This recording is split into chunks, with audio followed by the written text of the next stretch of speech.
What's up, everyone? John Rettinger from Techno Buffalo here. You guys know that I've got a penchant for talking, but I'm going to try and give you a review of the Sidekick 4G for T-Mobile in under 7 minutes. Let's go ahead and get started.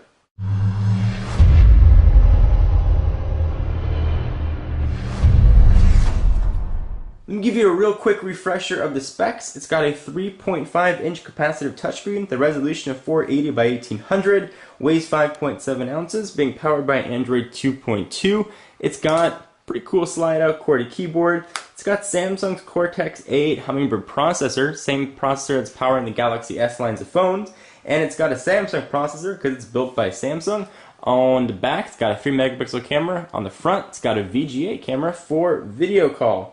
Alright, so let's go ahead and jump right in with reception. This phone does quite a bit, but it's not going to make good phone calls. It's not going to be of much use to you.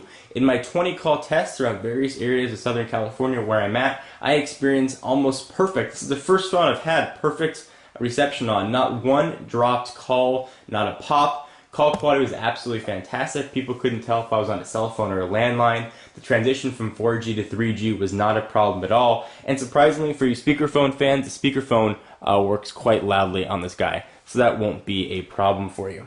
Alright, so let's go ahead and talk about the design, because it is sort of interesting design. If you've ever seen a previous generation Sidekick, this maintains that form and feel, meaning you've got 4 buttons on the corners. The phone is a bit awkward to hold up to your ear because it is a little bit on the thicker side. It's not a thick phone, but the design feels a little bit strange being held up to your head, and it took me about 2 days to get used to it. It'll probably take you just around the same. So the 4 buttons here I actually found to be extremely annoying. Using many Android devices in the past where the buttons are lined up across the bottom, that's what I was used to. I thought that I would get used to this after 4 or 5 days, and I never did. So you have your typical Sidekick buttons, or your typical Android buttons. You've got your menu, your back, and your home.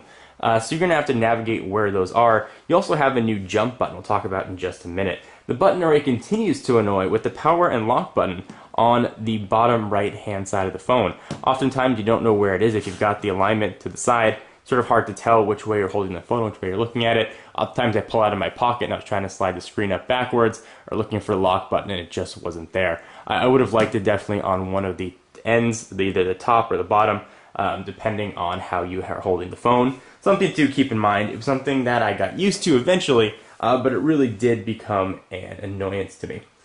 So this jump key that we talked about is sort of keeping up with the Sidekick social media and messaging features of the phone. All it allows you to do is open up shortcuts. So if I were to slide this open and I hit the jump button, and it shows you what you can do here. If I hit the jump button and held down A, I'd go right into contacts. You can set all kinds of different shortcuts here for that jump key. It is a nice feature and something that actually comes into play in the lock screen as well. When you unlock the device, if you slide it down, you get access to your jump menu settings. Slide it one more time. There you go. Get access to your jump menu settings. You actually have to slide it up. Slide it the other way, you'll go right into the phone itself. Kind of interesting. Alright, so let's go ahead and continue. The sliding mechanism on the Sidekick, we don't have the swivel out that we've seen on previous generations. What we've got is a slide out. And it's a pretty cool mechanism that works very, very well. I wasn't worried about build quality. I did this thing about 20, 30 times in a row. Continued to feel solid. I didn't have any sort of dinging noise in the spring or any sort of looseness that came up. When the screen does pop up, it reveals a keyboard, which is hands down the best keyboard I have ever tested on any mobile phone. Any phone that's come out in the past probably about 2.5 years, I've reviewed about 80% of them. And this is hands down the best keyboard. The keys are spaced nicely, they're spaced evenly, they've got a great tactile feel to them. If you are a heavy emailer or texter and keyboard is of paramount importance to you, you are going to be hard pressed to find any keyboard, physical or on screen, that is going to be better than the Sidekick 4Gs. It is absolutely amazing. The screen resolution here was kind of blah, 480 by 800. Screens look a little bit washed out, but it was okay. Looking for a beautiful vibrant screen, the Sidekick 4G is not going to be for you. Speed, it was relatively fast. It does have the Cortex A8 processor in there. It is single core, but it's a very capable processor. Something that we've seen power the Galaxy S series of devices, so I'm not going to go into too much detail. This phone can handle multitasking, can handle HD video, without any problem. On the 4G network, I got pretty fast speeds. It's going to depend on where you are. I got about 3.5 megapixels down, or 3.5 megabits per second rather, down. This is by no means a slow phone. You're getting some high-end features in sort of a lower-end-esque package. So you're getting that Cortex-A8 Hummingbird processor, which is quite nice, but you're sacrificing on the camera department. This takes average pictures at best, a 3 megapixel sensor. You're not going to want to use this to become Ansel Adams. There are some OS tweaks as well to the Android operating system to sort of make this Sidekick-esque. Let me go ahead and show you what those are. First, you got the 3 buttons right here. You can jump right into apps. You can see there's some quick messaging features. A lot of what makes this a Sidekick is actually found in the widgets. Let me jump right in and show you some of these.